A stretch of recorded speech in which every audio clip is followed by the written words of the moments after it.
me first, as a housekeeping matter, I apologize to you all. The actual copy of the SOG did not make it in your package, and it was referenced in my memo, but it didn't make it in. Oversight on my part, and I apologize to you. I put that out in front of your places, so you now see what that language is. Just to briefly recap, the Fire Chiefs Association worked through a strategic plan, and I highlighted the 6 goals in that plan that's out before you today. And one of the things that the Chiefs Association worked through was the adequate staffing and response capabilities, and wanted to work through a standard operating guideline using I am responding, I think is, and I'll let Chief Harkness walk you through this.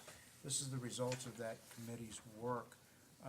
One of the other things that have the intervening since this was in your agenda package, I received, or Chief Harkness received a memo from Barboursville Volunteer Fire Department indicating that our career personnel that are located at the station with the medic unit had been, and this generally precipitated some of this, are no longer needed to run fire calls if Barboursville is unable to, or Barbourville has indicated that they're able to staff all the fire calls. So I'm going to leave it at that, and John, if you can continue on. All right, and just again for a little history, what we currently do is we provide assistance to, or had provided assistance to 3 volunteer fire departments: Lakewood Woods, Mine Run, and Barboursville. As Mr. David alluded to, Barboursville they no longer needs our assistance. So essentially now we'll be providing assistance to Lakewood Woods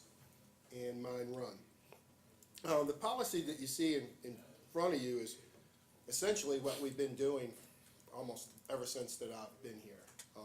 What we've done is we've actually put it into writing, and we're also much more reliant on the I am responding feature of our dispatch center. A little background information: I am responding is an application that the majority of the volunteer firefighters have on their phones. When they receive a fire call, they're able to mark responding off their phone, and what that does is it lets their department know that they have blank number of members responding to the station and what those members' capabilities are. Another nice feature of that I am responding program is in dispatch, Nikki's 911 operators can see that, Orange Volunteer Fire Department has 6 people coming. Mine Run has 7. Where this really comes in handy is in the middle of the night where we have a single company response. It's 3 o'clock in the morning for a lower priority fire call. If the volunteers don't get there in 5 minutes, policy dictates that they dispatch the next company. Well, if you look at I am responding and you see Orange has 6 people coming and they'll be to the station in a matter of seconds or minutes, there's no need to wake another company up in the middle of the night. Another feature that I am responding has that we really like, and when I say we, the career staff, is what we call an availability feature. The volunteers, if let's say I was off work today, I can mark available so that my respective fire department knows that John Harkness is going to be in the area today. Where that's a benefit to us is, let's just say Lakewood Woods, for example, they had a majority of their membership available during a Wednesday afternoon. We would know in advance that we don't need to go ahead and worry about providing them fire assistance. That's one of the big topics of discussion as we develop this policy, but again, I just think we need to make the board aware of that feature, because it is a very good feature, not only just for us, but for the incident commander or the respective fire chiefs. And let's say it's brush fire season, weekday, it's a red flag day. We can look and see what volunteers we have available that might be able to respond to a call during a weekday. A couple little tweaks that I'd like to see to this policy is, again, encourage the volunteers to use that availability feature. But most importantly, and I think it was just left off by accident as the chiefs developed or put this policy to writing, is we provide service Monday through Friday, 6 a.m. to 6 p.m. We do not provide assistance on holidays. The thought there is the majority of the volunteers are off on holidays, not to mention, you know, we're usually busier during holidays. And then just my last request is we have a MOU in place with the Mine Run Volunteer Fire Department. As you well know, we have co-located in the station off of Route 20. That's a model of how career and volunteers can interact and provide and improve and enhance service to the citizens. And I'd like for that MOU to stay in effect and this not to supersede that, because it is a little different the way we provide assistance to Mine Run. The majority of Mine Run's membership lives quite a ways from the fire station, and the way they've done business essentially ever since they were started was people living close to the station will bring the fire trucks, and the majority of the volunteers will meet them at the scene. In the case of the Route 20 station, a lot of times it's our personnel bringing the truck to the scene, meeting up with their personnel, making a crew, and being able to provide service. I have Captain Altman from Mine Run here today, and you know, one of the challenges of that is we do that with them 24/7. Obviously, there's an impact to the system when we do that, but especially during the nighttime hours, if we were to get a piece of fire apparatus there and they can release our people, we release them and get them back so that they can get on the medic unit. But I'm willing to take any questions y'all might have or clarify a couple points. Does that response, taking the fire unit or taking apparatus to the fire, apply under all conditions? I'm thinking of times when 29 or 23 are already out on medical calls. Well, one thing that we do is obviously you have to look at the type of fire response it's going to be. If it's a lower type priority fire call, obviously we would deviate, but also that's what we pay our supervisors for, and quite routinely, if let's say 2 or 3 of our medic units are out, and this happens quite a bit at Mine Run since that's where our station or the shift lieutenant is located, we won't get on the fire apparatus because our EMS resources are getting low. Just remember, each time that we take a medic unit out of service, it's 25% of our EMS resources. We realize that, and we try to manage that to the best of our ability. Also, we play the cards that we're dealt, and what I mean by that is 911 calls come in. We try to make the best decisions based on the information that we have to provide the best service to the citizens. If somebody's house is on fire, we're going to go to that. And again, if we aren't needed, we're going to get those resources back in service as quickly as possible. And one of the positives of working through this and putting all this to writing is letting the fire chiefs know that obviously there are times they're going to need our assistance, but after our assistance is not needed on the scene and we can get our people back in service and get them on the medic units, that's where they need to be.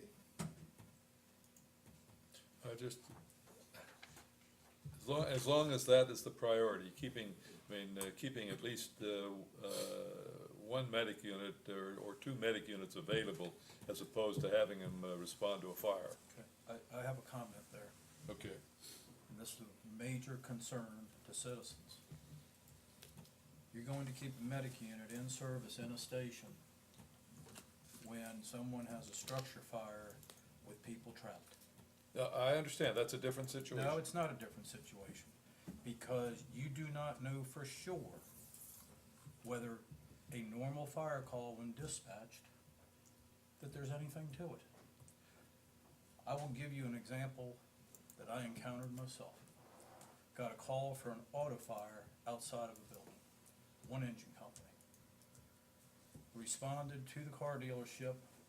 The entire backside of the car dealership is fully involved. 1 engine company. If you delay that response, now you're going to involve that entire structure, and you definitely have a life safety issue. This is where my concern is. Life safety is involved in both rescue and fire. They are not 2 separate entities.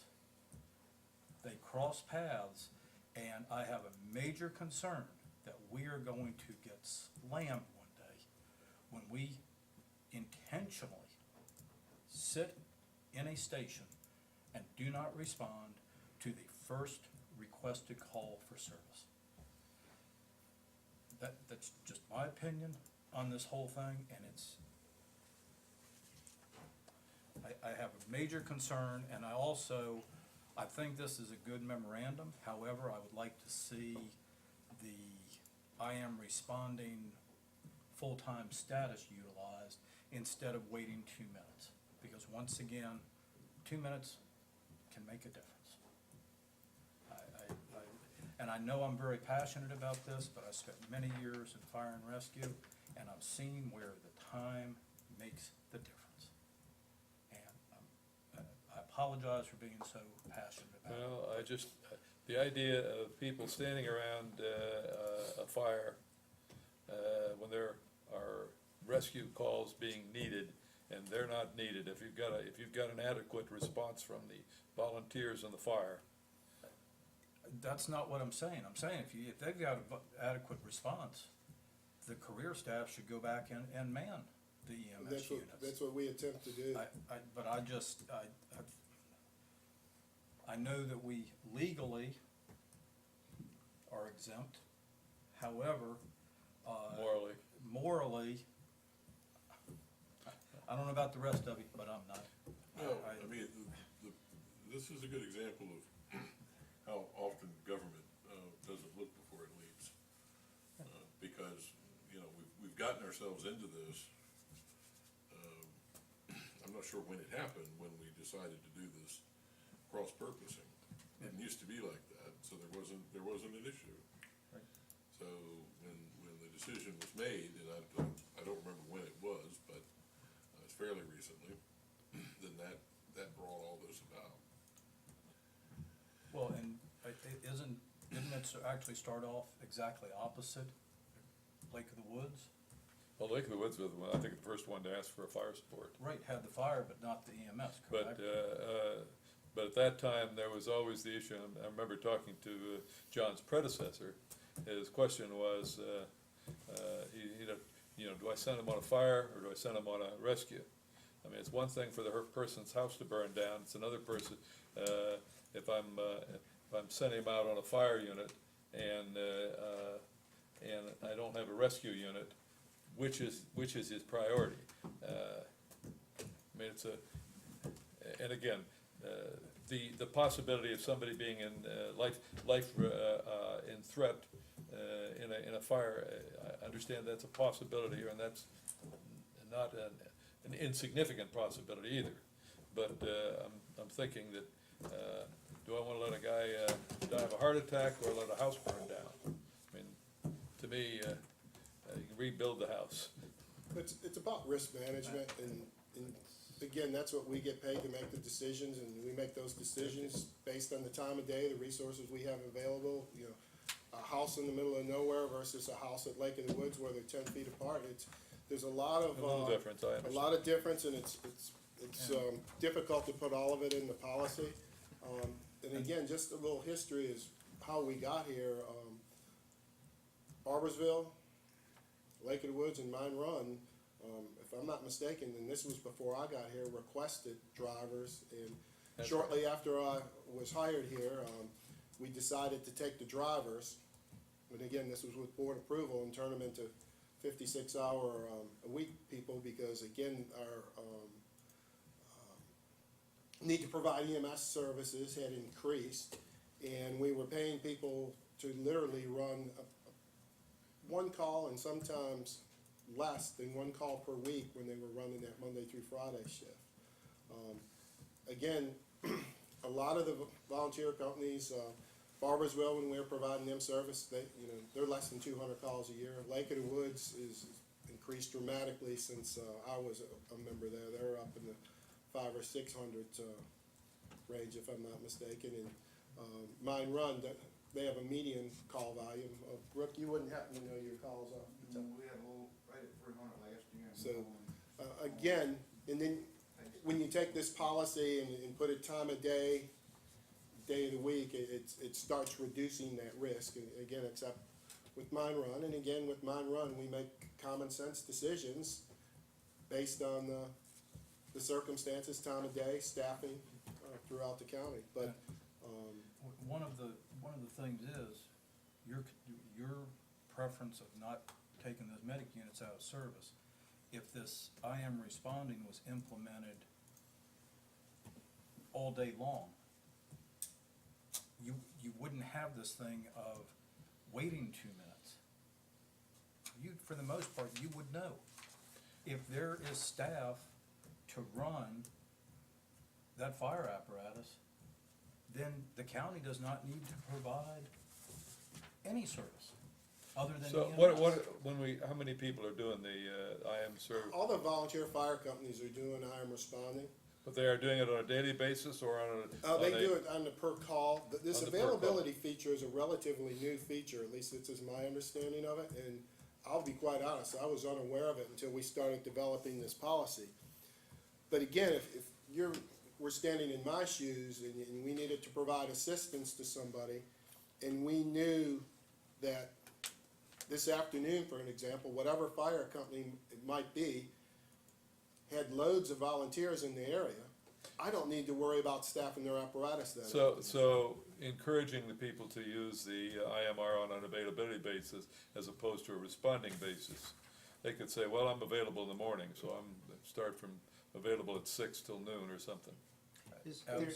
Isn't there a feature, Nikki, that you can see that in dispatch on who's Right, available? Yeah, that's my whole thing is, there's a feature here that takes so much of the subjectivity of this SOG right out of the picture. And Because again, if you can picture John Harkness, I'm mark available this afternoon. When I do that, there's a screen in dispatch.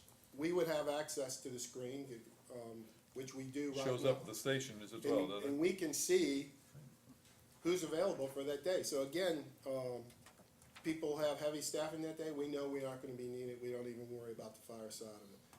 Conversely, a company is short people that day, we know that we need to worry about staffing the apparatus, and again, we can start making decisions based on data or real facts versus it just being so subjective.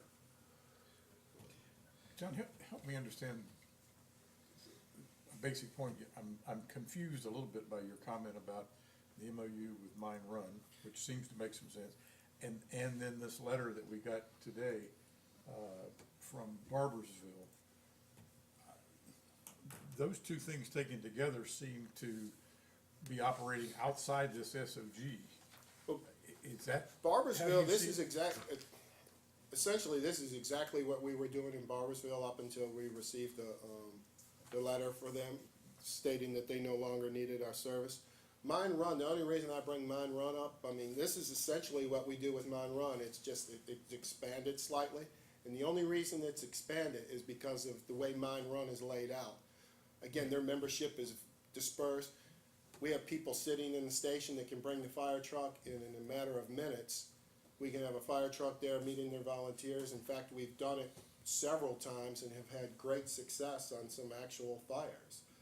It provides a higher level of service to the citizens because we're getting out in a very timely fashion. And then, again, when Mine Run, their volunteers show up and, you know, we have our people there and our people are not needed, we can get them back to the station and get them on that medic unit. So really, the SOG now, as it would apply, would only apply with really. Well, essentially, it's down the Lake of the Woods. Lake of the Woods, that's sort of where I was going. It sounds like that this is, rather than an SOG, this is Well, a Lake of the Woods and OG.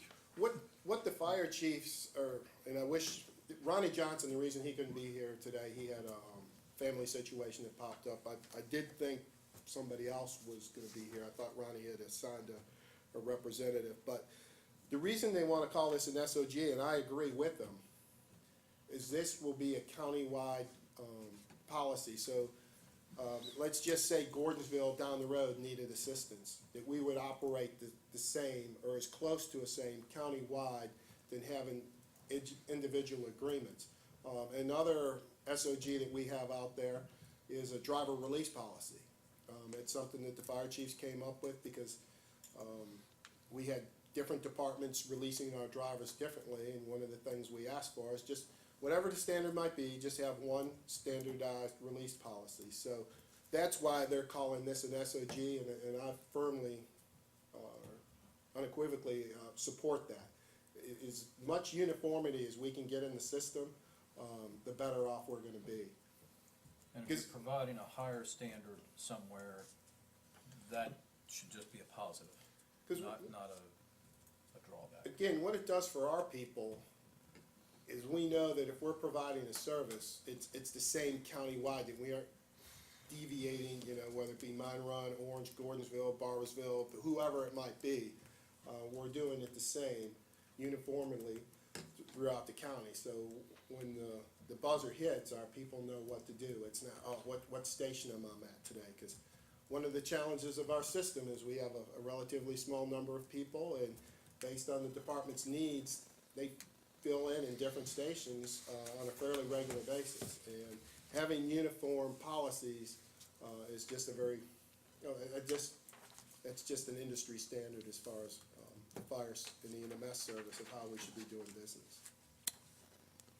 Okay, just my emphasis is making sure that you've got medical units to respond. And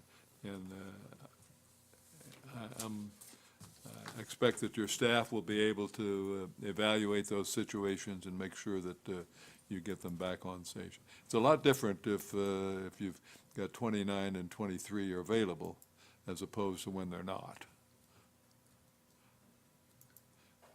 We're well aware, like I say, it's been our goal all along. Well, you got, I mean, this is a collaboration between you and the fire chiefs. It seems to be working. We understand your concern because you have one perspective, he has another perspective. But this is why we pay him the big bucks. And if he's made something work and the volunteers. No, I don't have with a the problem, career- I'm not having a problem with this, I'm just trying to make sure that given this, that we don't have medic units unstaffed unless it's absolutely essential.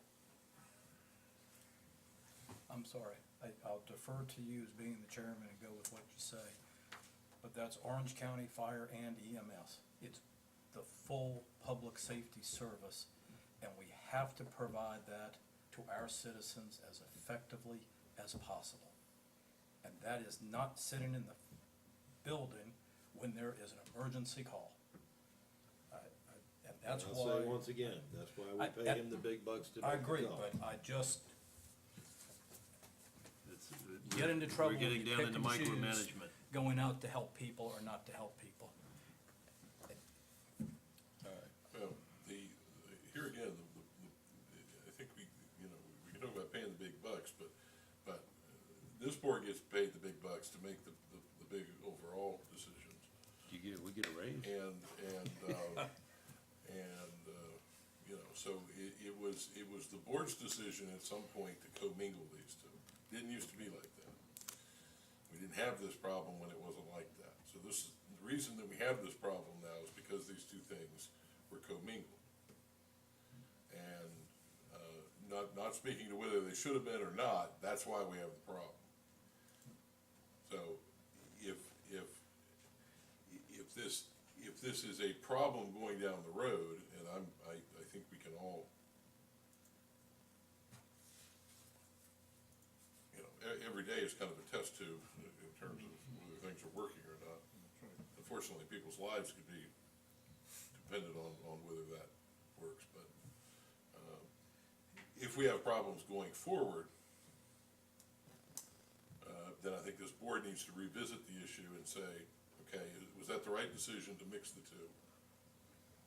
And if you decide, yeah, it was the right decision, then you say, okay, we need to make some changes in staffing levels or something.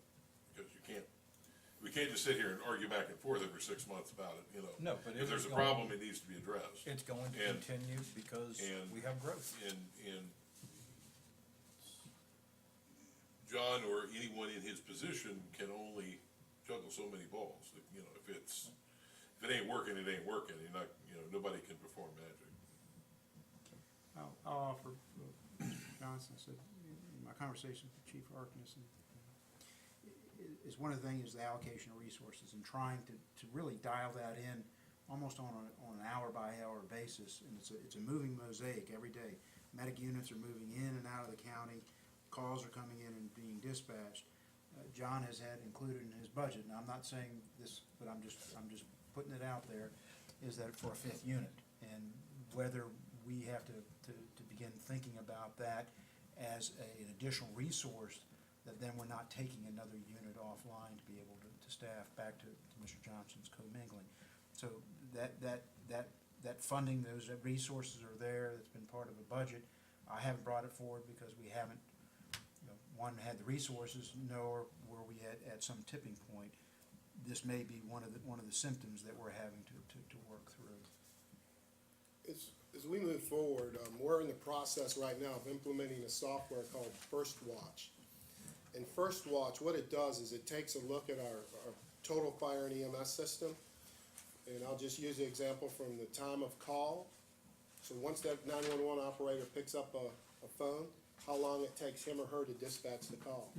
How long it takes a unit to mark en route once the time they're dispatched. How long it takes, once they mark en route, to get to the scene.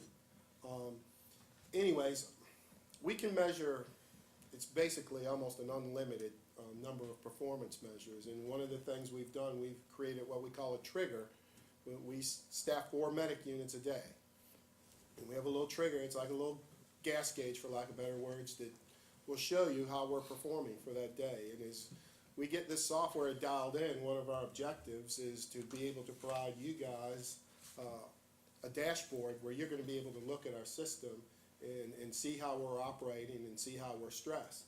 And I'm just going to use the example of once we start getting into 2 or 3 EMS calls going on at a time, I think obviously we know that stresses the system.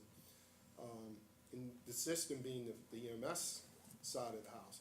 The other thing we're finding that it's stressing is those 911 operators. Because once this call volume starts picking up, there's only 2 people in there. Their performance begins to suffer, and it's no fault of the operator, but it's especially like in the situation of an automobile accident, they're getting multiple calls, you're trying to dispatch units. So we're going to be able to provide you some real-time information where you're going to be able to look at our system. And again, I think it's falling in alignment for the digital community performance measures. And I look forward to sharing that with you in the next couple months. Anything more for John? Just in closing, just so I understand correctly, I'm going to go back, let the fire chiefs know that the board's support. Should the board adopt this? I think that was what the. I think initially when Mr. Johnson, myself, Wes, and Yeah. you met, the board was going to approve this. Yeah, so if there's an action here, if you will. I would ask, just the only adoptions or corrections to the policy would be, is again, just stipulating Monday through Friday, 6 a.m. to 6 p.m., no holidays, and leave mine runs MOU in effect with them. And encourage, or a statement from the board's just encouraging that availability, because again. Do we have some words for this? We're adopting it, so we got something. I mean, we could, I tell you what, why don't we do this, let me just rework the wording of this, if that's okay, John, and then we'll bring it back on the 26th, so you get. Or you, if you've got time, if you want to do it tonight, I mean, I don't know how long it takes, we could do it later in the meeting. We could amend this just to include language on the time frame that John just said. You repeat that again? Yep. Monday through Friday. Monday through Friday, 6 a.m., 6 p.m., no we do not provide assistance on holidays, and we'll continue to. Notwithstanding any other agreements entered into by the. And where would that sit? That would be item 5? Yeah. Or is this under the policy itself? I would put this on, under the policy itself as a item, as another paragraph that this, any, notwithstanding any other agreements entered into between County of Orange, Fire and EMS. Does anybody have a problem with that? Well, I'm a little concerned. I mean, this is issued under the signature of Mr. Johnson. I'm not sure that we should be Well, that's true. introducing something under his signature without. It is the chief's association. Yeah, I'd say let's, Coming back to let 26. it come back with a document. that- Circulate a revised draft. Yeah.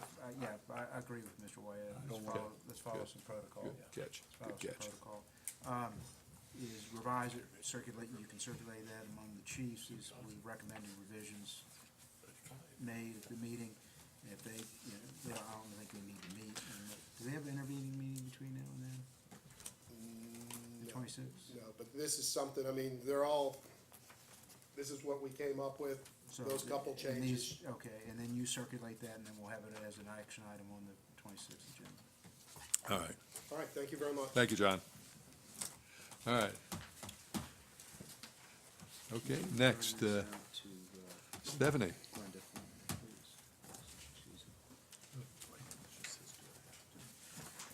Good afternoon. Good afternoon. Thank you. I'm just here to revise with you and go over again our FY18 to FY22 CIP projects that I've been bringing for you the last couple meetings. I rearranged them based on your classifications from the last meeting, and we're just here to make sure that it's correct. And if you want to change anything or amend it in any way, please let me know.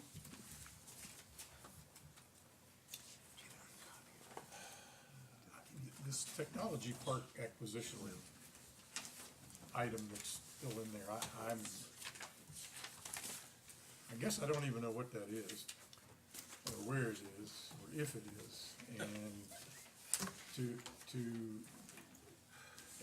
I'm trying to remember, I think it shows up as a debt-funded project, and, I've lost it, sorry.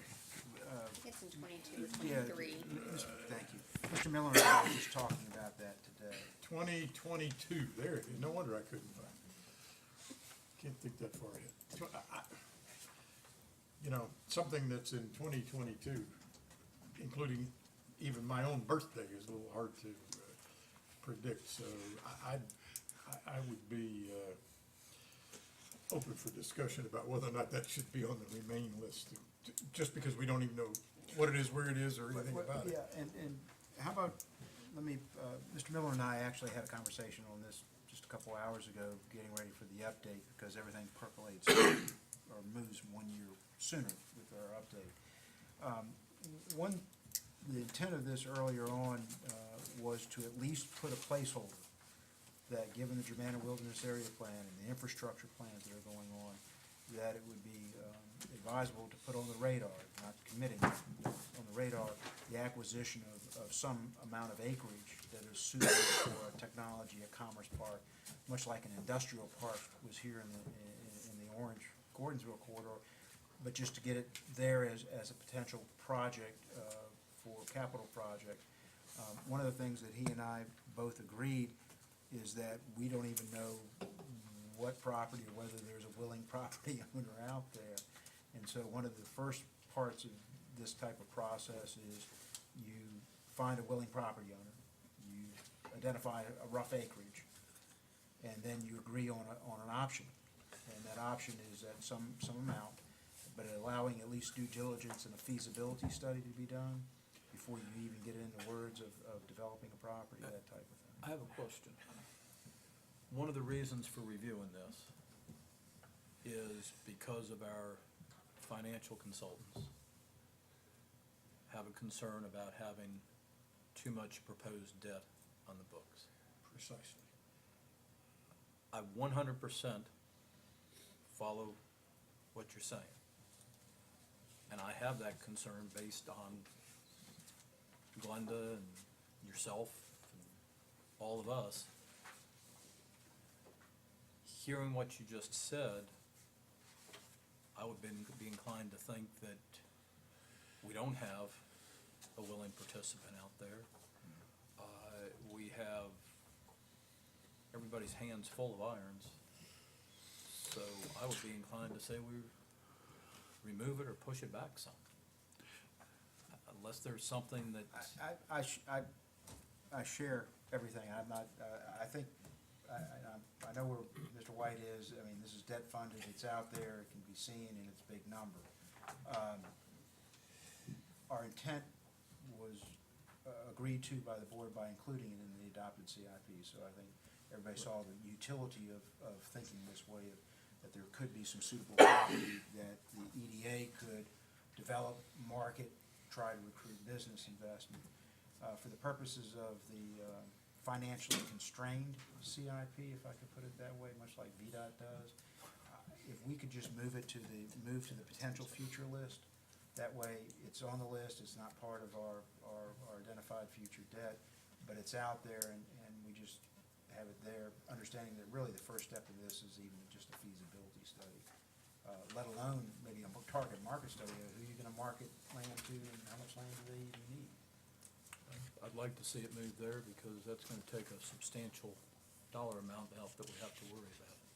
Well, and if we, as we're working through Germanna Wilderness Plan and other things that have happened there, if the opportunity presents itself, I wouldn't say that because it's not in the next few years that we can't still go ahead and pursue it and bring it forward if the opportunity comes. And that was really the intent. I mean, we kind of held it over because it was something I think important to the board, but now it, that's Still why we're important, circling but back. just not,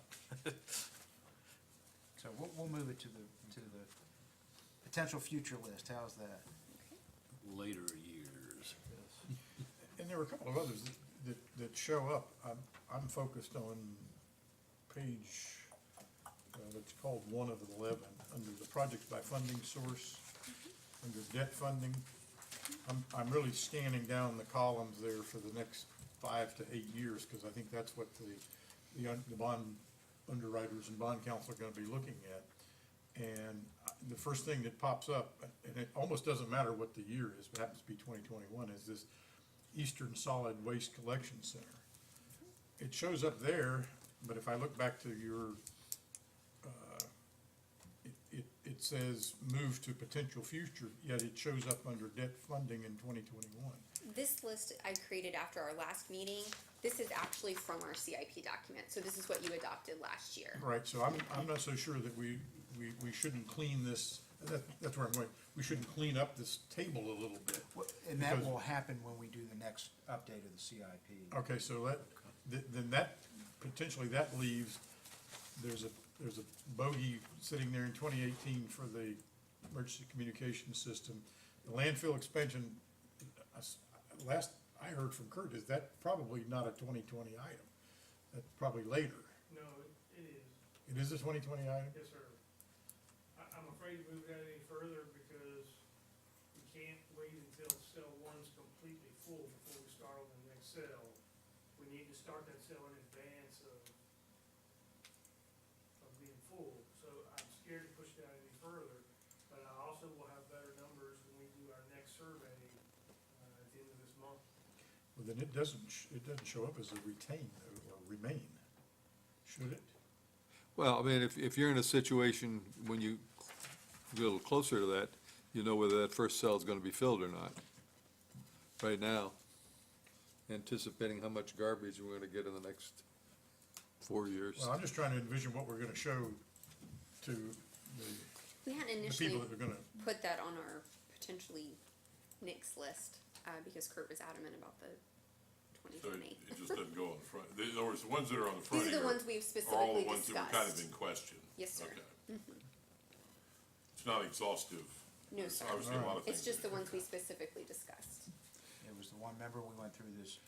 Now, does he, projects, and And I will remind you that the school master plans, which supposedly start in 2023, that is something that we used for our best estimate. Those dates and numbers were not provided by the schools, so that is something that will potentially shift as well. bear with me for just, there's another item back on that first page that is the Locust Grove Fire and Rescue showing up in 2019. yeah, I think think we've got a suitable location for I didn't see, a lot yeah, of. that's right, and so, I guess there are a couple of items as, during this cleanup that it appears that if you keep the the expansion cell two, Right. and the emergency communication, and the public safety, I mean, that's really it. Now, on the public safety facility, one of the options will be shown is generally the envelope for what a station would occupy, and then accompanying, it's not made part of this public safety facility. But And there was some discussion early on of, do you build a station into this consolidated, or do you not? We've not made that decision. The architect is doing here's the schematic of what it looks like, concept plan, and then a gross square footage, and then what would the cost be? I think it would be nice, but I don't think it's practical. Not in that time frame. Not, not in the timeframe. You know, Well, right now with Station 21, and Chief's gone, Station 21, we've got another agenda item with storage space and things, and we're leasing out there. It seems to be working well. I mean, that was a temporary solution that could, I guess, preparing ourselves to translate into a midterm solution, not a long-term. I think it's working very well at a very reasonable cost. And Well, I think we did it short term because we didn't know what was gonna happen. exactly. So, But it's performing well. yeah, We still don't know what's gonna happen, but it's going well. Yeah. Well, and we moved that because of the old station, you know, Understand the old station and we was, moved it, and we were not first suitable. Yeah, and then we looked at maybe partnering with Mine Run, and then this facility that came available for rent, and then moved in, and, you know, if we get the storage space behind it, at least from what I understand, I think we now, if the board supports this, moved into a midterm solution, and then this project with the station could be deferred more out to the out years. Well, the importance is that, if you look at that, I'm still at page 1 of 11, the column for 2019, we have that fire station on there, as well as the public safety facility in the same year, and yet we're not talking about getting money for the fire station, but we are talking about getting money for the public safety facility. And the question's gonna be asked, why? If I could just say that in the, with the financial advisors, those, the second proposal that they showed you at last meeting, I believe it was that fire station that we had suggested moving out in 2023. And just because of the way the debt falls off, so, when you're looking at this is just exactly as you adopted it last year. Right. It doesn't reflect okay. what those year are we in couple of tweaks on that that we lease? made in the planning for that. Did we just start year 3? Okay, But so, we did we'll account pay it in for February. the projects that We'll pay were for year within the 3. 5-year Right. window here in working with the financial advisors. and So setting when they did their Plan B, that,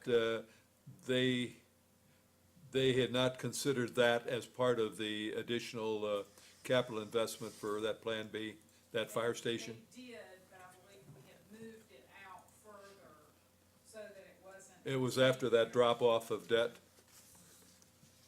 Okay, so that would have stuck it out to 2023. Which achieves, I think, what. Right. So we Okay. don't need to do anything, because we'll move that as part of the 2023 when we update the CIP the next iteration. So, right? Just trying to clean it up. Well, and that's why Stephanie and I had Thank you. some conversations, is that we went through, remember, it was late in the work session, I started rattling off projects, she's scribing these down, and we wanted to bring these back to you to make sure we were on target. hence the 1-hour meeting rather than a 30-minute meeting. Well, that's why I pushed John out of here, so we get a little time for, Exactly. All right, so you've got some clarity, Stephanie?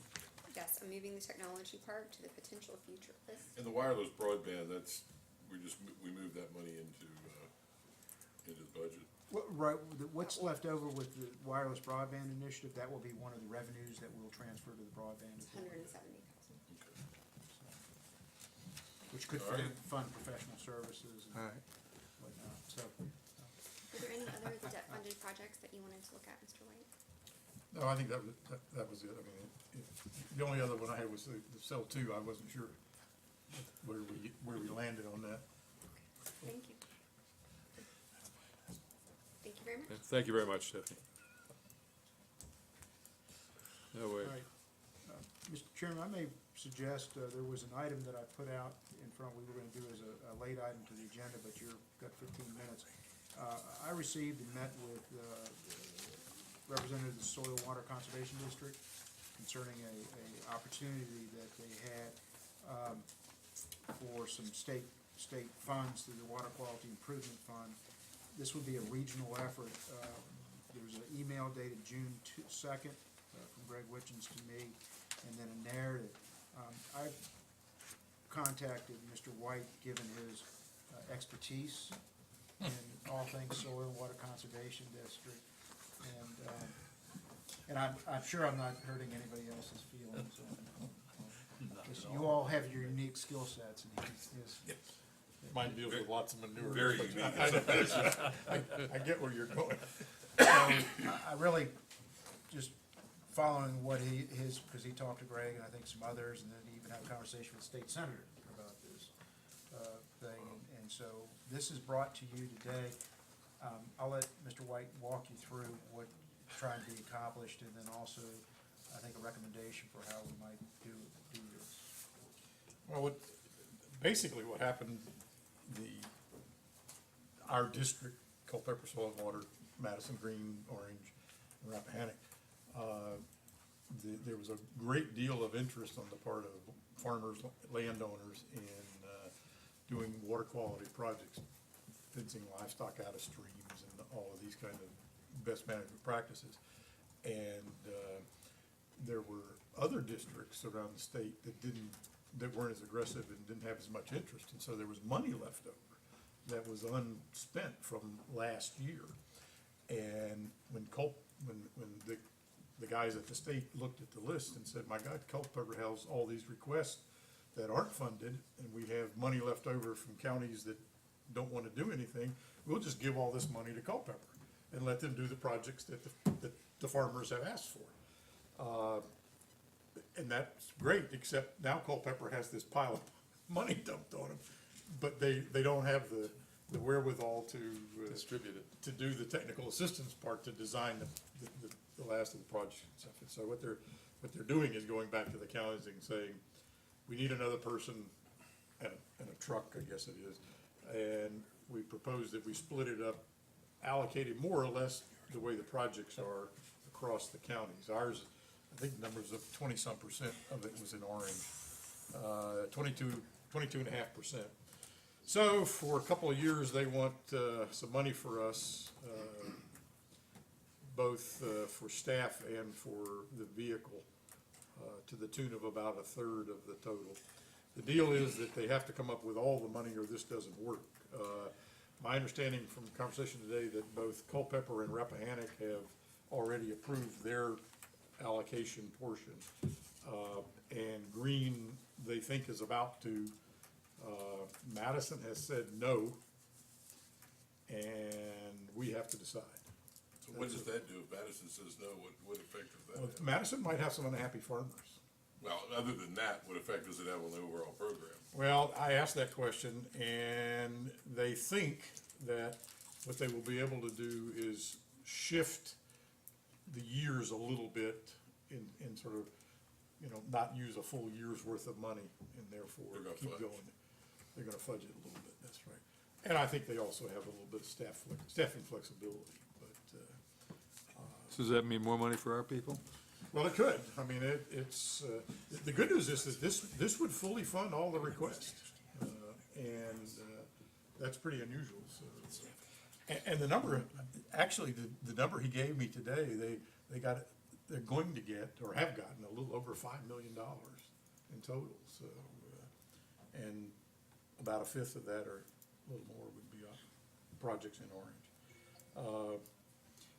It's actually, it's good for the farmers, but it's also good for local businesses, because this buys a lot of fence posts and wires and tractors and augers and those kind of things. I know it's a tough time of the year to try to find the money, but what I would propose is that we do not make a multi-year commitment, that we revisit this, that we say, okay, we're in for 17 if we, assuming Brian can find the money. Well, and that would be, Finance Director, welcome back, Glenda. One more comment. Yes, sir. Because Brian's right, I did talk to Senator Emmett Hanger and Delegate Lingenfelter over another course of another meeting, as I had said in a board comment. And I think they will be able to come up with the money to pick this up in 18. They can't do it in 17 because we're already in 17, so that's the disconnect that exists. And that's the reason I propose to do it for. Because somebody else might pick it up for 18. We're gonna twist their arms and see if they don't, because it's, And if we do, then they won't bother to twist any other arms. Okay. so that's why I propose we do just the 17 slices. And feeding on this, picking up on that, our recommendation is to use contingency. I mean, it's a brand new year, a few days, but there's sufficient funds in it. We managed it really well last year, didn't we, Glenda? Yeah, it was just, finished off last meeting. Yeah, so we were able to manage those dollars over the years. So our recommendation source of fund would be the contingency, and that what we'll do is we'll put this money for year 2 or whatever Greg tells us as a placeholder in the 18 budget, or the 17-18 budget. Just be aware that that's gonna be out there, and we'll deal with that at that time. But our recommendation then would be to use the contingency. I'd rather not make 18,000. budget decisions for FY18 now. And the other feature, I think, there has to be a further contingency that they gather up the total pot of money that they need to make this work. We're not gonna be the only ones that put money on the table. And this Right. can only work if they get Enough other counties to participate, right. so that we realize all that is due Orange County farmers. or Okay. available to county farmers. Are you making that motion? I make that motion. Could you restate that? I could not. We're going to fund, the year 1 for 18,700 as a supplemental to the Culpeper Soil and Water Conservation District for, this, what are we gonna call this? Agricultural Cow Share Program, for 16-17 at 18,700 from the contingency. And then we will earmark, this program for further consideration as part of the, 17-18 budget cycle. One other thing I should mention about this, that this actually does give us some additional credit in terms of the Chesapeake Bay TMDL number.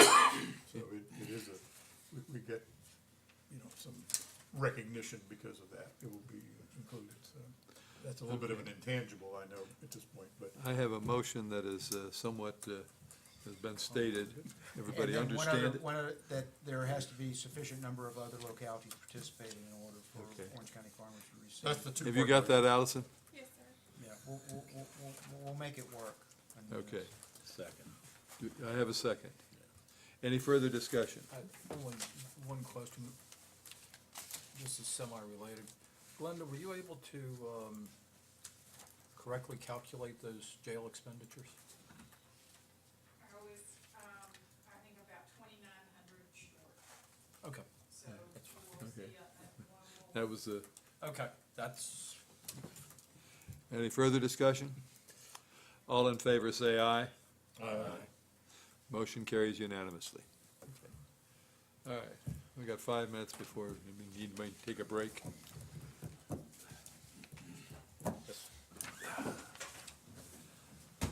Please join me in the Pledge of Allegiance. I pledge allegiance to the flag of the United States of America and to the republic for which it stands, one nation, under God, indivisible, with liberty and justice for all.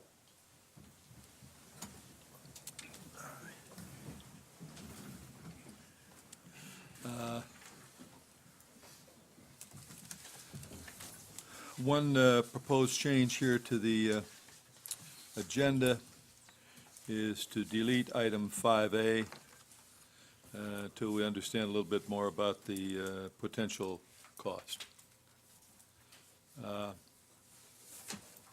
Any other changes to the agenda? Can I- Mr. Chairman, we were also notified that our one service award will not be able to attend the Okay. meeting if you'd like. So that will be deleted as well, all right? Okay. Any other changes to the agenda? Can I get a motion to approve as modified? So moved. All in favor, say aye. Aye. Okay, motion approved, 5-0. Next item is the employee of the quarter. Yes, sir. Mr. Chairman, members of the board, our employee of the quarter has provided Orange County with over 4 years of dedicated service and was nominated by her supervisor and a number of her colleagues. During that time, she has established herself with citizens and other county employees as the person to ask whenever someone has a question. Her interpersonal and communication skills have allowed her to develop strong working relationships with both citizens, elected and appointed officials, and staff. She's a natural leader, and her organizational skills are exceptional. This employee is creative and hardworking and often assists colleagues and her supervisor on many projects encompassing a wide range of subjects. Her ability to develop strategic project timelines and to make sure they're met has contributed immensely to the success of several recent county projects and initiatives, to include a recent human resources policy update, the Route 3 Strategic Visioning Initiative, the Germander Wilderness Area Plan Steering Committee, acting as VDOT liaison, implementing the county's YouTube channel, and developing the administrative support functions for the new broadband authority. She regularly contributes to the preparation of the Board of Supervisors' agenda and the county administrator's weekly report, schedules for the Central Virginia Regional Jail Workforce Crew, and assures legal requirements are met for the functions of the Board of Supervisors and the County Administration Office. Her experience and thorough knowledge of the administrative functions and legal requirements, as well as organization in Virginia local government, make her an excellent resource and integral part of the county's management team. It's a great pleasure, Mr. Chairman, that I present to the board our employee of the corner, the Chief Deputy Clerk, and the County Administration Office Manager, Mrs. Allison Simpson.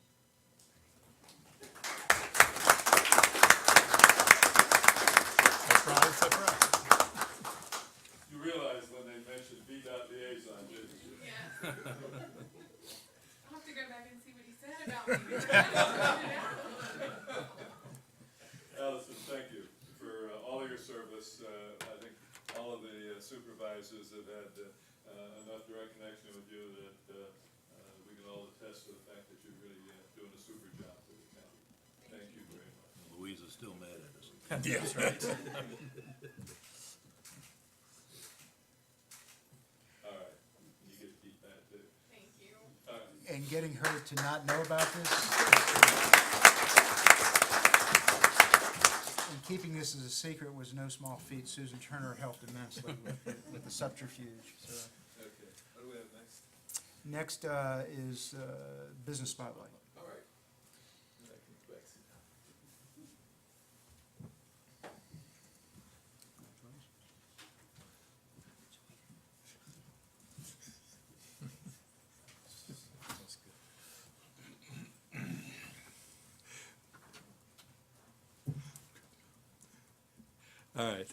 All right, Business Spotlight.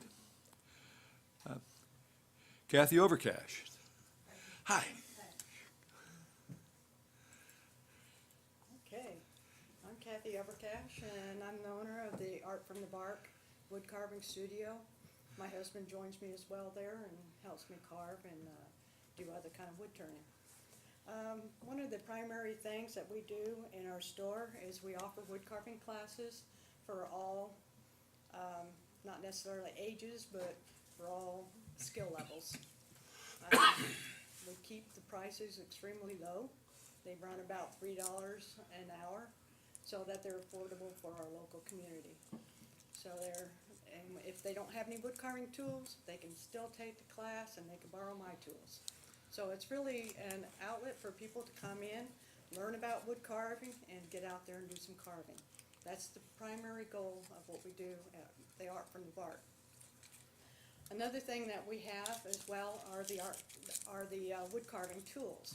So once they're ready, they can go ahead and buy some tools from us. They can buy them where they want. They can go online and get them, that's fine. But they are available there. They can take a look at the different tools. So we have gouges and knives and power tools, wood burning equipment, stuff like that. So we have pretty much a full line of wood carving accessories. And we also have wood carvings there from some of the local artists that come and they carve, and then we go ahead and sell those. I sell some of my wood carving art there as well. So we have plenty of unique wood carving items that you can come get for gifts and stuff there as well. Or just come and look at them, see what people are doing. So it's also a gallery. Some things are not for sale. Some of my pieces are just for show. So we have that type of thing. Okay, we're located at 25419 Constitution Highway, so we're right down the road here, about 15 minutes away. So we're right where it used to be the Twisted Wrench. We bought that store there, so most people know it by that name. Just to give you a little bit of background about myself, I've been carving for about 10 years. I'm one of the national wood carving instructors, so I go from Arkansas to Illinois, Ohio, Kentucky, and I teach classes. So sometimes our store is closed while we're on the road doing what we like to do best, teach classes and enjoy wood carving shows. So if you go on my website, you can kind of look at some of the my schedule to make sure we're open if there's a special event coming up. But it's www.artfromthebark.com. So you can just go on there, look at what classes are coming up, see what our hours are, that kind of thing like that. And one of the reasons we have the name Art from the Bark may seem unusual, but what it is I carve most of my carvings from cottonwood bark. So this is an example. This is normally what I do when I go on the road is teach how to carve whimsical houses. So it's a lot of fun. So you have to come out and try it. I've been out there. She's got some interesting items on display. Thank you. Okay, any questions? Any question? How much is that one? This one's not for sale. Okay. I have a lot of mine that's just for show when I go on the road. Also, we have a set of trains out there, model railroading, so my husband's, that's his thing. He likes trains, so we have trains out there as well. So How many hours are involved in a piece like this that? piece here probably took about 40 hours to carve. Wow. So the houses take a little bit of time. I usually teach a class like this when I'm on the road in 3 days, 8 hours a day, just to get to the house, and it's never to this stage for the wood carvers. So it does take some time, but it's because the emphasis that I put on each little piece. You know, I put a lot of extra work into it. Good. Yeah, Really thanks. neat. Yeah. I like it. All right. Kathy, thank you good very try. much. All right, thank you. Good. Good luck. All right, thank you. Know, Yeah. kind of range that they Sure. are, so. All right. And the other one was nice. So. Next is the Outstanding EMS Agency Award. Good evening, members of the board, and Allison, well-deserved. On June 9th, I had the honor of accepting the Outstanding EMS Agency Award that was presented to us from the Rappahannock EMS Council. That's the second time in 4 years that our agency has received that award, which is quite an honor. When I accepted the award, I want to recognize a few people, because without their input, we wouldn't have been the recipient of that award. The first is Tom Joyce. When Tom was here, he really set the stage or the foundation for our world-class EMS service. Our medical director, Dr. Jeff Alberts, who allows us to provide the cutting-edge EMS service and really push the envelope of what we're able to do. Assistant Chief Nathan Mort and his leadership team. The Board of Supervisors, because without your support providing us with the resources, we wouldn't be able to provide the world-class EMS care to the citizens of Orange. But most importantly, what I want to recognize is the men and women of our department, because again, without their efforts, I wouldn't be standing in front of you today. Just want to share real briefly a quick success story, and then open it up if you have any questions and allow you to recognize the staff. But on July 2nd, we picked up a gentleman in the county that was having some chest pains. We started transporting the gentleman to the hospital, and got a few miles down the road, and the man arrested in the back of the ambulance, went into cardiac arrest. Unit immediately pulled over, they began CPR and defibrillated and got a heartbeat back. This family also enrolled in the county's Smart 911 system. It's something Nikki's been promoting for the last couple years. So all his medical records were in the system, so once he dialed 911, those records were available that Nikki could share with the staff, and most importantly, the staff could share with the hospital. Again, because of some of the equipment that you've provided us, we were able to transmit that 12-lead AKG and let them know we were bringing in somebody that we just had resuscitated. When they got to the hospital, the cath lab was ready for them. Again, this is on a weekend. The cath labs aren't always staffed 24 hours a day. So again, through some of the equipment that y'all provided us and our providers, that gentleman was wheeled right into the emergency room. They prepped him there very quickly, went into the cath lab, and they were able to reperfuse his heart, because in that type of situation, time is muscle. Long story short, the gentleman called me a couple days later, just wanting to thank me for what our crew has done, and very soon I think you're going to be seeing something along with the life-saving awards, recognizing what the Smart 911 system and the role it played in this event. We'll be presenting that to you shortly. But again, without the work to the men and women who wouldn't be standing in front of you of our department, and just want to open up and see if you have any questions for me, and if not, allow you to recognize the staff that was able to attend today. Very good. Mr. Chairman, just real briefly, the Rappahannock EMS Council covers quite a few. I mean, from Rappahannock County, Fauquier, Orange, Culpeper, City of Fredericksburg, Spotsylvania, Caroline County, King George, Stafford. So, you know, we have some pretty tough competition, and to be recognized twice in 4 years is quite an accomplishment. So, with that, Mr. Frank, if it's all right, can we get the staff? I'll let you hold it with the staff because it's their award, not mine. Why not? I've had the very good fortune to work with quite a few of these gentlemen and ladies, and I can attest personally to their competence, their enthusiasm, their willingness to work with individuals, the compassion they show to their patients, and it's really been good working with them, and I certainly understand why they won this award, and that they certainly do believe deserve it. Again, let somebody else hold this, not me.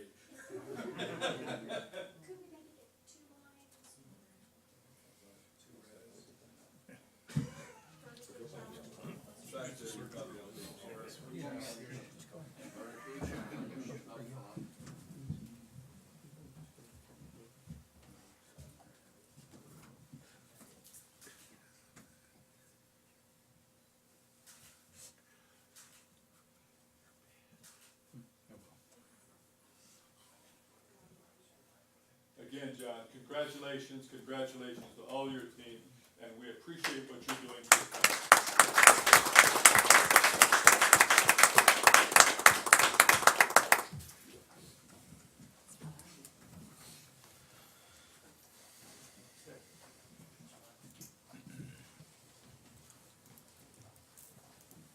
All right. Next is the presentation from the Montpelier Foundation.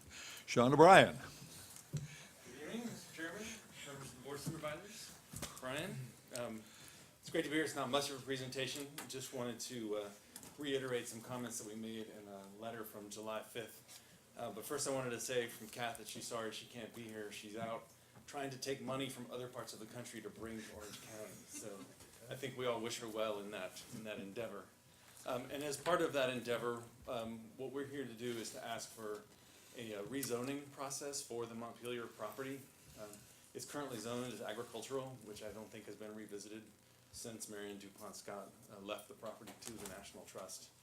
And in order to pursue the things that I think we all agree would be in the benefit of Montpelier and of Orange County, pursuant to the APHID grant and the Darden Business School studies at Montpelier, we need to I think take a look at the way the property is zoned and make sure that we're in compliance with zoning regulations with what we're doing, but also have the opportunity to pursue opportunities that we think will benefit Orange and Montpelier. So if there's any questions, I'm happy to entertain them now. I'm not really sure, does Montpelier fall under our planning and zoning? Yes, so the property is zoned agricultural. But, I mean, What we're going to try to attempt to do is make sure that with everything inside the property will be in compliance with what zone we come up with. It'll be a Okay. Montpelier zoning classification, unique to Montpelier, not to be used or available to any other properties in the county. We're trying to balance a lot of different things, economic development being one of them. Right now, it's a little difficult because of the current zoning. okay, that's fine, it's just, one of our inhabitants at the eastern end of the county that's assisted in other manners, doesn't have to do anything that we ask them to, so, I was just curious. I was gonna say, our zone, our permissions in the zoning wouldn't necessarily be the same, but Monticello has a similar unique zoning classification within Albemarle Okay. County Very good. for their operations. So, picking up on what Sean, this has certainly been in consultation with District One, because it's Mr. Johnson District and certainly Mr. Goodwin, representing this end of the county, and certainly Orange, or the town of Orange's economic interest, certainly tied to Montpelier's success. What I suggest is simply recommend you authorize me, Director of Planning and Zoning, Economic Development, and the county attorney. We'll proceed with preparing in consultation and collaboration with Montpelier a unique, discrete zoning classification for Montpelier. Then what I suggest we'll do is probably bring back that to the board to see if it meets your land use policy guidance and thing.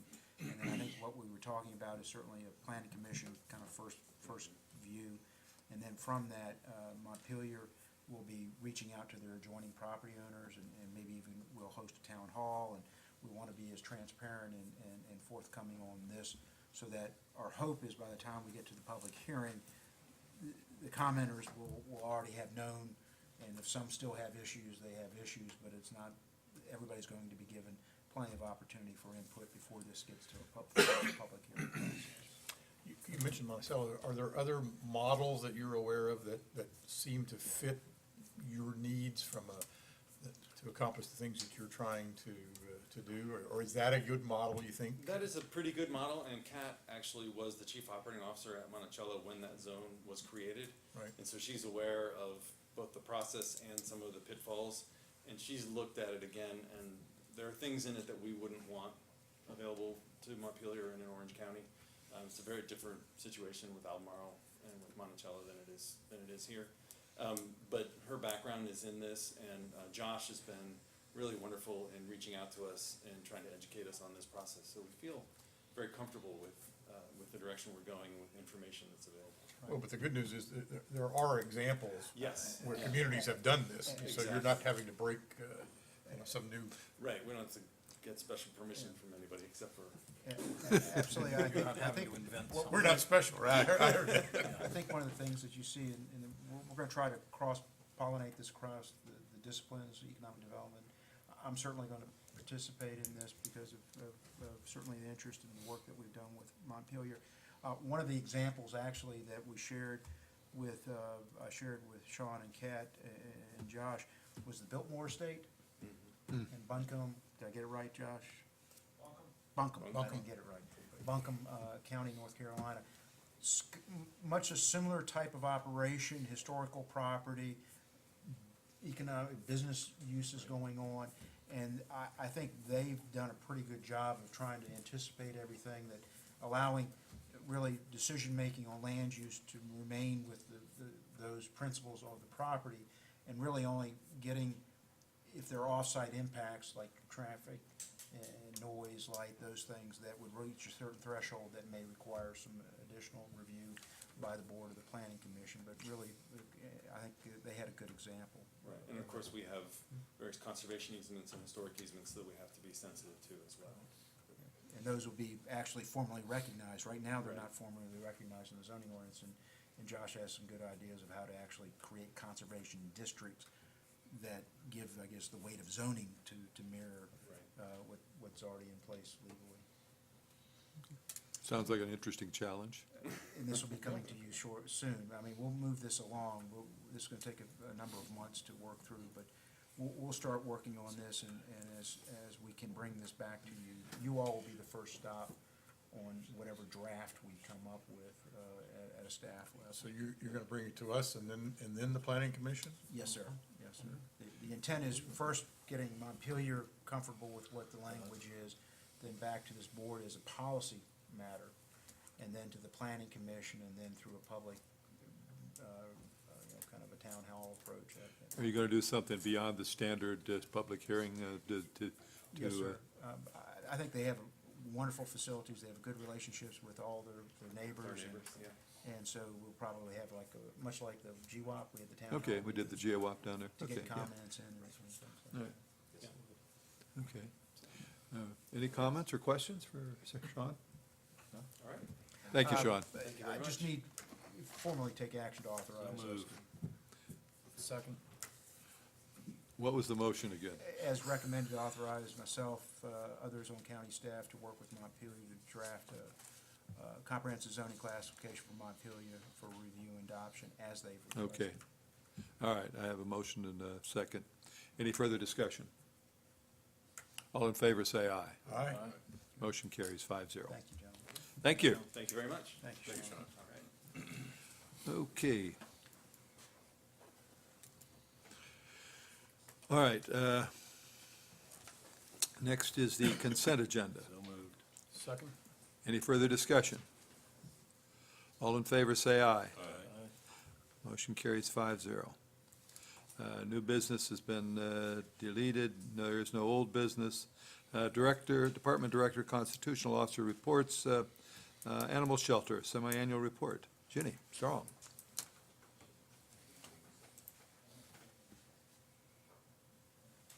Good afternoon. We've been continuing to have a successful year. We are still a low number of dogs, which is probably the lowest that any of us there that have been here a while can remember seeing. And I think a lot of that is the last couple of years building up to where we've gotten a population down in the county. So now it's time to work on a cat population. So we're trying to work with that this year. So far, just in half the year, we've adopted 154 dogs, which 60 of those are at PetSmart through the Humane Society, 238 cats, which 159, and there's still some contracts out with the PetSmart. We did have a good rabies clinic. The next one will be October 16th. Back in April, we did 163 rabies vaccines for county citizens. So back to the overpopulation problem with the cats, the Humane Society has started their trap neuter release program. And so far, they have spayed, at no cost to citizens, 75 cats. These are for all cats that are running around overpopulating and releasing them back in the community. Gear tours, a place in Locust Grove where there's a lot of problems, and the town of Orange. We've done a lot of cats. That did bring us a lot of kittens into the shelter. However, our idea is if we get it under control, down the road we hope to be at low numbers, just like we are with the dogs. And we're also, I have on here that we start a veterinary assistant class for our employees to teach them more about how to care for the animals properly, to get them moved in and out of the shelter quicker. We did have an employee complete that program. And then also, we are looking into trying to get low-cost spay neuter for the citizens, transporting, getting animals to a low-cost clinic to, again, help with the overpopulation. And last but not least, we do have a new animal control officer. We actually have two. He's been going since January, working hard, and the other one started this week. Does anybody have any questions? Also, I am going to leave you guys newsletters from Humane Society, which has a good article in it about the trap neuter release program and what they're trying to do for the citizens. Are they the ones taking care of the health care for the fine residents of the landfill? I don't know who he is. We haven't really had any problems down there. One time we brought a cat into the shelter Okay, that was sick, and we used money from the emergency vet fund that people donate. So okay, it's that's, not coming from shelter budget, Okay. it's coming from donated money. okay. I was in there a couple of weeks ago, and there was one that was extremely bad condition. Yes, that might be the one. We did have one come in from the shelter, from the landfill down there recently. And they've done really good down there of spaying and neutering. If anything comes in, they get it fixed. Thank you. All right. Thank you, Jenny. Oh, just, as Jenny, there was quite a bit of donations made when Peaceable Farms, a lot of dog food and things. Some of it was expiring, and so a match was made between the animal shelter and Youth Services. Alicia, remember, taking donations for West Virginia flood. So Orange County shipped a bunch of dog food up to West Virginia. We had a lot of donations of dog food, but again, we only took in 7 dogs and we were at low numbers, so we still haven't really bought dog food since October. So how many dogs you say you've adopted out? 154 in the last year? Yes, sir. In the last 6 months. The last 6 months? That's since January. Okay. Yes, sir. And about half of that is through PetSmart, the Humane Society, which is volunteers going to the PetSmart stores on the weekend and getting them adopted out. I'm looking at a lot of your programs here. Adoptions, some of these others, trap, neuter. Are those all dependent on volunteers? A lot of it, yes, sir, it is. The trap neuter is all volunteers right now. It's the Humane Society, and it's a couple of volunteers that have taken it on to help get rid of this problem. Okay.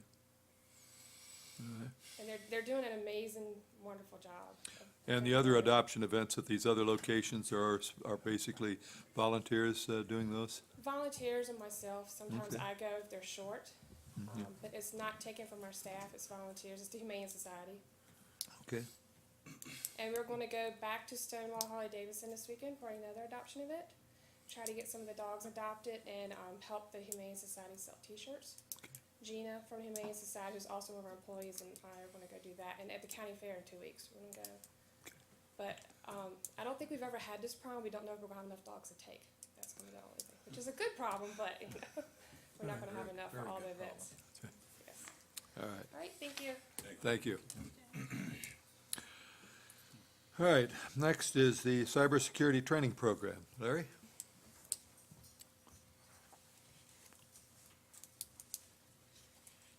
So, I wanted to update you guys on us partnering with the Department of Homeland Security to offer some cyber awareness training. This in part from Mr. Frame's discussion we had a few meetings ago about security. This is a Stop, Think, Connect is a cyber awareness program. The partnership allows us to use the Department of Homeland Security's resources. They already have the posters, the training materials, all this. By partnering with them, we're allowed to put our own branding on it, so we can put county logos on their material and redistribute it. It also, the good thing about this program is it's a basic cyber awareness program, so it is not limited to county staff. We can actually pursue this out in the community as well.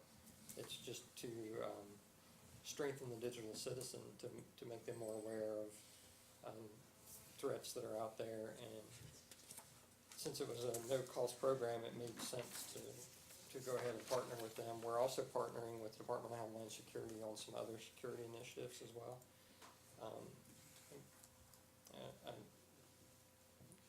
It's top Really, secret. yeah, I don't want to say a whole lot about what we're doing with security.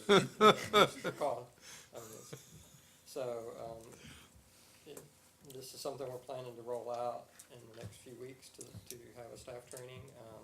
I'll probably be reaching out to the Economic Development, maybe Parks and Rec, Triad, to maybe speak at some of their meetings and do some presentations on some of this basic cyber awareness things. I've also reached out to the schools, because there's a piece of this that can involve teenagers. And So this is some sort of a training program that you can take out to various groups in the community? that's correct, along with county staff, so it gives us basic, just general awareness of what scams are out there, best practices for keeping a strong password, locking your computer, or just stop, think, connect, is basically stop what you're doing and think about, is this really my bank site that I'm logging into? Does it have HTTPS on it with the little lock? Is this secure? What information am I putting out about myself on social media, for example? And then making that determination and then connecting to whatever resource it is that you're looking for. So it's sort of like replying to emails. Yeah, replying to emails, Yes. What opening about having attachments. servers in your home? Yeah, that's. And as you're aware, whenever we do get security threats that are credible from either the Commonwealth of Virginia, Department of Homeland Security, we also get them from US CERT, which is the Computer Emergency Response Team for the federal government. When it's applicable, we pass that along to all the county users. We recently just sent one out about recent Windows 10 scam. For those that don't know, Windows 10 is a free upgrade for Microsoft until July 29th. So what the scammers are doing now is calling you and telling you, oh, you installed this free software, but really you were supposed to pay for it, so you need to give me your credit card information to pay for your license on this software. Or offering technical support to help you get your free upgrade, which is basically click the little button at the bottom of your computer or visit a website from Microsoft. So these types of scams are out there. They're getting much more aggressive, especially ransomware with the encryption for CryptoLocker, and those type of events are really impacting a lot of small businesses who don't have IT departments and don't have dedicated staff, don't have the resources to understand the threats and that they're coming out with right now. So this is an opportunity to maybe help them out some. Do we know if there have been many attempts at trying to penetrate our security? Our security, Department of Homeland Security does scan our network, and we get reports on that. They don't tell me the number, they just tell me, they send me a thing that says these are possible things that you might want to look at that are potential avenues. It So doesn't say that you've been attacked, it's just. They're just giving you defensive clues. Correct. Cues. Okay. Now here, right, are you going to offer this to, let's say, the businesses in the area and these kind of things? Are you Yeah, gonna I'd do? I'd be happy to speak, to the EDA or to the Downtown Alliance or any of those agencies to come in and give a little presentation about just some of the basic best practices that Yeah, we use. because I think that, some awareness to let people know that this is available, because, most of us don't spend a lot of time thinking about issues like passwords and what the flags are in an email or those kind of things. And so I think, making that information available in a consumable fashion would be a good thing. You said something about Parks and Rec. When you said Parks and Rec, were you looking as an internal class to them, or offering it as a Or class? offering them through? the pamphlets and other things for teenagers and adults, plus they do the seniors program, so there's some information there that I could pass along that could help out with that. So I know they have programs already, so it's something I could tack into, in with them already, since they already have the contacts and those resources. It I just gives me suspect there another could be a avenue. lot of demand for your time. Yeah, that's, Well, not just with this. The broadband authority, the LMR, that sort of stuff, so. Just, I'm sorry. It was inhaling. you breathe. Okay. I'm sorry, I'll go back to not breathing. When Larry came to me with this, actually it was another matter, and I'll say this, you don't have, Homeland Security is going to, as a free service, I mean, it's the real deal, and Larry had to do some due diligence to make sure that the federal government was here to help us, and this is a legit process. It wasn't a scam. It wasn't a scam. It was validated by the Chief Information Officer for Virginia, this Commonwealth of Virginia. They're going to actually treat us as, can they hack into us? I mean, they'll be doing different things unbeknownst to Larry or known to Larry of trying to penetrate our security. Oh, And that's being done at no charge to us, and so.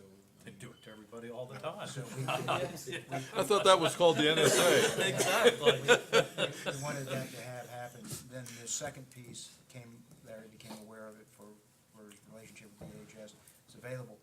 This was all going on with Larry kind of concurrent when the board is adopted as its priority. It was actually shared with department head meeting today of the digital citizen, anytime, anywhere, all citizens. And remember, there were certain areas, one of them being security. And so this actually fits very nicely into where the board wants to have some focus and priority as far as our digital connectedness. Now the Fed's gonna fix it when they get in there and do something bad. No, That's Larry. when I come back and ask for the money.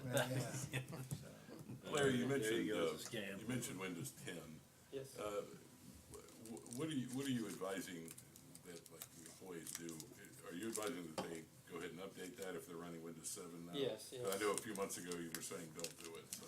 Yeah, we've reviewed it, they've come out with another round of updates for it, and depending on the software that you're running on your PC, and you have to do some due diligence, you have to check what model, what your equipment is, because not all vendors, I know specifically HP, will not support Windows 10, so if you have certain models of HP and you upgrade to Windows 10, you have a brick.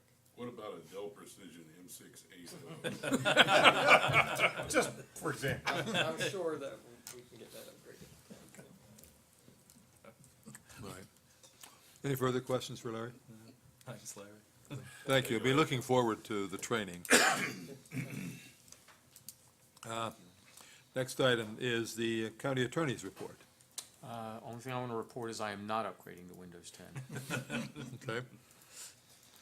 County administrator's report. Yes, sir. I come to you tonight with a matter concerning Station 21. As my board report goes over, and I'll hit the high points of this, we have had and will continue to have a reserve unit that's in place. And right now, the reserve unit is housed at Barboursville Volunteer Fire Department. They're in the process of acquiring a new tanker pumper, right? Yeah, I got that apparatus right. And the bay that our reserve unit needs to have made available for their new apparatus is a space where our reserve unit is. There really is no other sufficient space for reserve unit. One of the other challenges, so we've got to move that out as they've asked. One of the other is our current situation with our medical supplies and other supplies for the department, and you see the pictures and you see the situation. There is some space available behind the Station 21 at a lease rate, and John, it's sufficient space so that you could have a medic unit, the reserve medic unit housed there, as well as meet all our medical climate control conditions and things. It's adjacent to the existing station, so there will always be staff there with it. It's available for an annual rate of $28,800. Now, one of the things is that we need to have the terms and conditions of our current space and this aligned. There were some, I think, just getting to know each other between the landlord and the tenant that we wanted to update.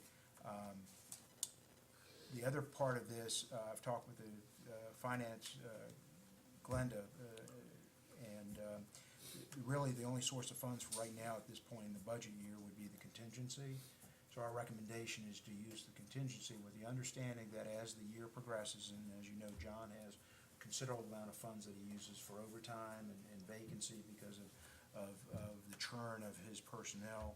And we're now getting, I guess, poached even more from Northern Virginia. We've had a number of openings happen up with some medics that will come back to you if there's other sources in his budget to cover this annual lump sum rent to get us through, and then we would budget this going forward as a matter of ordinary budget cycle. I'll stop there, and I'll look to Chief or Stephanie, did I miss anything on this? Yeah, it's terms and conditions. Has anybody asked the Lake of the Woods people to use any of their space? Lake of the Woods, currently the fire department has the old engine I've actually spoken, or have spoken with them in the past about getting our units inside, and they do not have room in the firehouse. Did you talk to Angie about the space behind our two ambulances? When you put our ambulances, your two ambulances and your response vehicle in there, that. No, she said that she didn't need the response vehicle. She's using the response vehicle regularly. That is a space, but we're still, even with Barbersville, moving out with Barbersville, the medic units that we're purchasing, and probably just as important as the medic units is the way we're keeping our EMS supplies. I think you saw some pictures, the way we're climate controlling it during the winter months is with Yeah, I know you don't want to leave them. I don't know. But you need more we need space. medical storage space? Well, not only do we need more space, but we need it in a climate-controlled atmosphere, because again, right now, where we have our supplies during the Yeah, no, summertime. I wouldn't leave them there. Yeah. But you need to have some there in 21's location. Well, and that's where we would move the county's medical supplies into that storage space so that they are climate controlled. Because right now, we're making do, but it's not an industry standard, and in the summertime, it gets extremely hot, and the way we're keeping things from freezing in the wintertime is with a space heater, and not to mention, although the rescue squad has attempted repairs, with rain, that. No, I understand, you shouldn't leave them there, but you do need to have medical supplies as there at 21's location, at somewhere They in need that to be vicinity. housed someplace different, not to mention we need to get a medic unit or two inside a building, free up the space in Barbersville. The lake where we traditionally had something in the building at the lake, in the firehouse, that's no longer available. The rescue squad, I think we can put another unit in there. Need to check with the newer units are slightly bigger than the older ones. Okay. But All right. Do you have, the pictures seem to, I don't know when they were taken, but it looks like there's quite a bit of outfitting of Yeah. shelving or small rooms or whatever you need to do for security. Is that an We have a additional lot of- cost that you? a lot of the shelving we're gonna be able to move, and the shelving portion of it we would have in our budget to be able to handle. That space, obviously, it's just showing, giving a representation of the space. It needs to be cleaned up, and Mr. Wilson's gonna make a few modifications to it, but there's not gonna be any huge additional expense that we'd be coming back to you for. Or you wouldn't be coming back for any additional expense. Yeah, we don't care about the huge part of it. For any, that's a better way, Any is a that's the better- way I was attempting to phrase it, for any additional expense.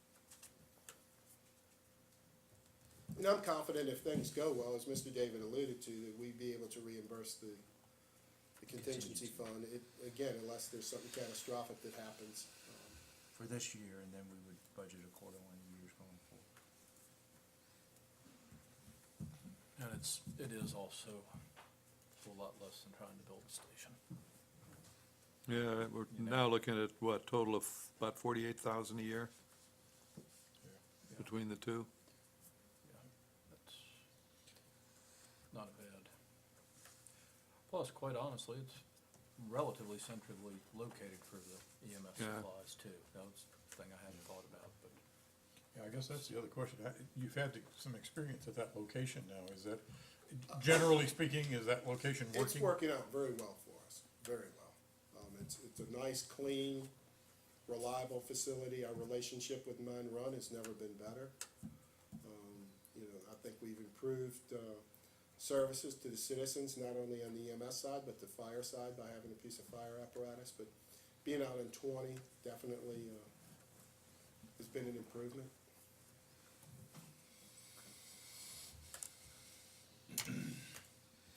Any further discussion?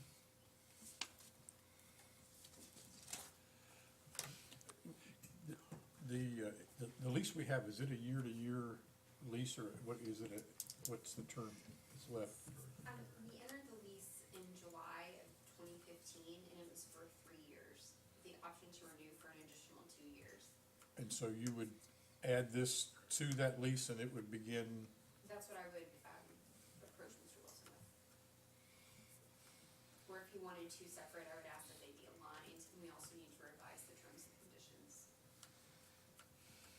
And what do we just renegotiate at the end of the 5-year period then? That is an option, yes, sir. Okay. Yeah, because right now I don't see us moving anywhere. Well, yeah, now that it's, We weren't sure when we Right. initiated the project. So Whether would it, we just kick the moving down the road. Yeah. well, and I was going to say, I don't know if that would, in your discussions with him, if that might be beneficial to extend that 5-year period. It may be mutually beneficial, cost-wise. I would certainly open up the conversation to say, you know, let's talk about this, Right. all of this. See where it gets us. Just keep spending more money, that's all. Well, I'm talking about having a negotiation that brings it down, but I mean, it clearly it's more money, but, We do receive a slight discount by paying a year in advance, so we don't pay monthly, we pay at the beginning of February for the full year. We receive a discount for square footage. Okay. my first reaction was it's a lot of square footage. We have 24 now, then we're adding another 16 for one vehicle, and I don't know how much your storage takes. I mean, it just seemed like a larger number than I would have guessed, but. The current station essentially has very little, if any, storage space, because again, when we first negotiated with Mr. Wilson, this was gonna be a much shorter time we were gonna be in that building, so essentially bare bones, just enough to get the crews, enough where they could eat, showers, and enough room to get a fire truck and an ambulance. And Pretty much it. It's, Yeah, no, it's tight. I was, like you said, it looked like a lot more than it was when everything got in there, ran out of space. But when you real start fast. taking and you're putting an ambulance, in this case, you might even be able to get two. You put your storage for medical supplies, that's where we plan on doing our SCBA maintenance. We'll use the space up. Oh, I have no doubt.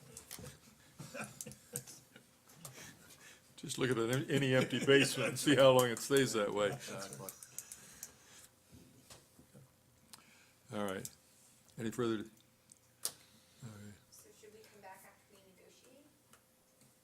If you've asked us to negotiate for a longer term? I don't see. I'm just asking for a best efforts on your part Right, to. right, just, Yeah, I mean, and we I know the worst case scenario, we're looking just if we can get a better case scenario. But, All right. Do I have a motion? also move. Do I have a second? Second. Any further discussion? All in favor, say aye. Aye. Motion carries 5-0. Thank you very much. thank you, John. That's all I had, Mr. Chairman. Okay. Any questions on the informational items? Board comment. Oh, board comment, yeah. Yeah, in fact, I did have some board comment. Anybody has board comment? I do. I attended the community, the group that actually looks at all of the kids that they're taking care of for CSA, foster care. Community planning and management. Community planning and CPMT. CPMT, okay, whatever. Anyway, it looks to me like, as they're looking at foster care, that they are doing a good job of trying to keep the cost down. They're asking questions about, can we move to a lesser expensive way of doing it? The area that I think may have some use in is the special education that we do out in the private sector.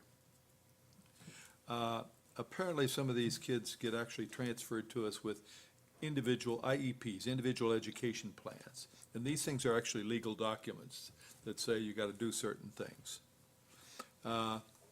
We do have the school with their special education class, but it's got like 4 kids in it. It's not the kind of thing where you can put in 20 kids. I think it would be useful for us to look at the cost of those 4 kids in the school, and then the individual costs on all of the other children that are getting special education, wherever they're getting it. Just to look at it and say, okay, this child is, XXX is getting so much for this kind of treatment, and look at whether or not there's a possibility of shifting some more to the schools and not paying the prices that we're paying for private. I don't know whether we would be able to, but if we're spending $1 million on special education to the private, even though we don't pay for all of it, there may be some options there for finding a better way of doing it. I certainly want to make sure that we meet the needs of the special needs children, but at the same time, if we look at those on an individual basis and say, hey, this one would easily fit into a classroom where I can put 4 in it, or and continue to play for private. So those are, I think that might be worth just a look. So I would suggest that we try to do that. Do you have a sense of what that involves, or how we go about I doing it? think that we know what we're paying for each individual child, and we should have their individual education plan so that we know what services that they're needing and what, and be able to look at that and say, okay, can the school, if we were to authorize more money for the school, would that pay for it, or do we need to continue to do it the way we're doing? There's no. Kind of whether we're using, vendors or providing those resources to the schools to be able to. That's right. All I'm just saying is, Alicia and I had a conversation as a follow-up to Mr. Frame's meeting with the CPMT today. She's working with, and Allison is her first name, and I've forgotten her last name, who heads up special education, is the one that's involved at the schools for this. And Alicia, and outcoming of this was coming back to the board, because we remember you all had a discussion of having a presentation or a briefing by the schools, Dr. Tanner and Alice. How does CSA factor into the schools? How does this special ed, the classroom that you all funded, and how all that works? Alicia's working with Allison right now to do that. We'll bring this forward. I've been tasked by Alicia to have a conversation with Dr. Tanner on a couple of points, and then we'll bring this back to you. But I think Mr. Frame's idea is worth exploring to see if we can I don't know if there'll be any savings there or not, but I think we ought to at least look at it. And part of this was also, and Alicia thought this was good for the board to maybe understand as time goes on, first schools, but also understand how all our other partners in CSA influence the expenditure of funds and just as an education process. I mean, we're putting a lot of money in there, and I think it's something we need to know a little bit more about. We didn't have enough money this year, too, so. All right, that's my board comment. So this may be an August kind of. Okay. thing that we'll do. All right. Any other board comment? Hearing none, let's move on to any questions on the informational items. Okay. Appointments to boards, commissions, and committees. Anybody have an appointment to make? Hearing none. You want to read the? All right. Whereas the Board of Supervisors of Orange County desires to discuss in closed meeting the following: consultation with legal counsel pertaining to actual or probable litigation, where such consultation in open meeting would adversely affect the negotiating or litigating posture of the public body, and consultation with legal counsel employed or retained by the public body regarding specific legal matters requiring the provision of legal advice, and matters concerning the performance of specific personnel. And whereas pursuant to sections 2.2, 3711A1 and A7 of the Code of Virginia, such discussion may occur in closed meeting. Therefore, be it resolved that the Board of Supervisors of Orange County does hereby authorize discussion of forfeit matters in closed meeting. Need that in the form of a motion. So moved. Second. Any further discussion? All in favor, say aye. Aye. All right, we'll move to closed session.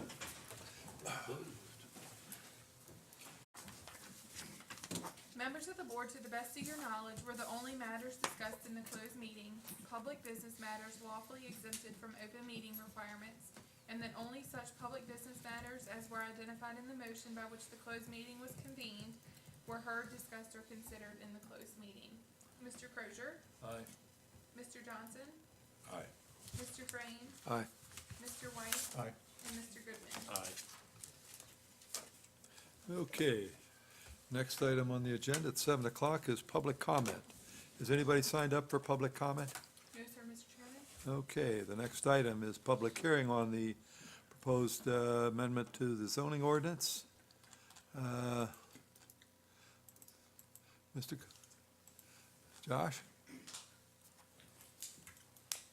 Judging by the crowd, I think we have some hot topics this evening.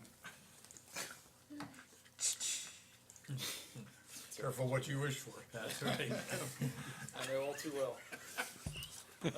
We've had that conversation. Let's build a Walmart.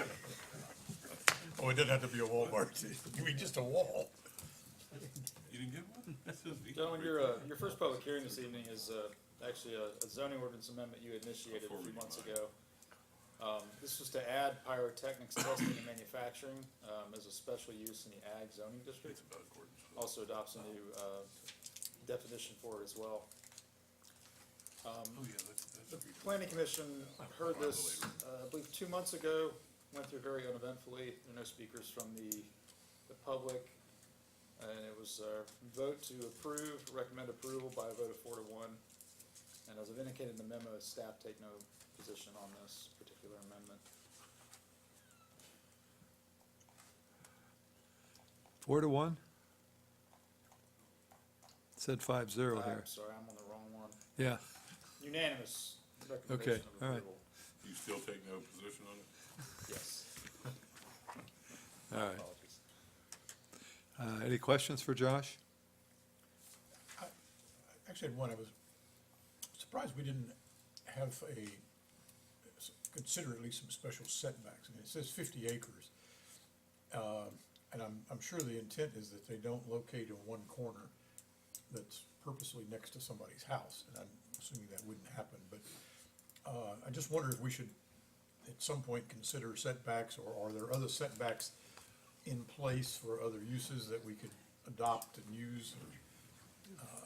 I'm just concerned about the freak situation where somebody, They have to fall under compliance of the pyrotechnics. okay, as which long as have- there's some, Yes, they have, you can't discharge them within so many feet of different, they have very, very strict, State laws? what, not It's even federally state, regulated. federal. Federal, yeah. Yeah, there are federal regulations that are, extremely stringent.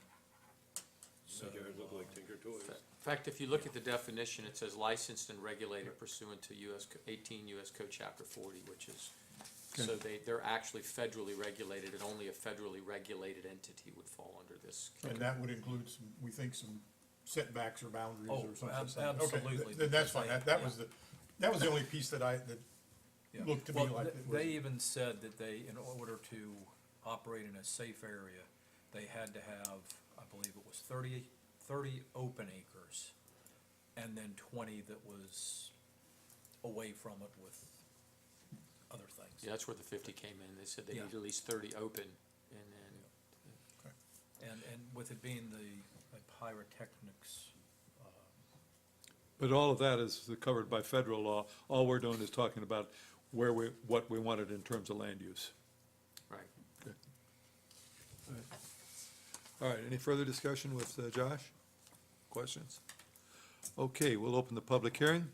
Anybody signed up to speak? No, sir, Mr. Public hearing is closed.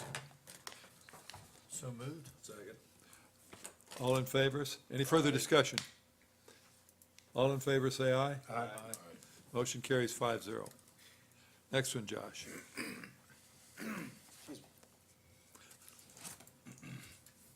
Your second public hearing is actually a staff-initiated Just to give you a little background, our current telecommunications ordinance dates back to the year 2000. 16 years doesn't seem like that long, but in terms of the regulation of cell phones and those types of facilities, it's an incredibly long time. Long story short, we currently have a bonding requirement for tower removals. Anytime someone puts up a new telecommunications tower, they have to post a bond that the county is required to maintain for the life of the tower. As you know, it's very unlikely that towers are ever abandoned. It's also incredibly unlikely that they're ever taken down. So staff is recommending that we actually remove this bonding requirement from the code. With that being said, we also have procedures in place that control the removal of these towers if the county ever wants to pursue that. So we already have the procedures in place in the code. So this really just removes the. If it becomes an abandoned tower, does it become a nuisance that you can deal with? They, if I recall correctly, the code section in our code actually gives them 2 years to take it down on their own. And if not, we can basically order that they remove it, or we can go in and remove it ourselves.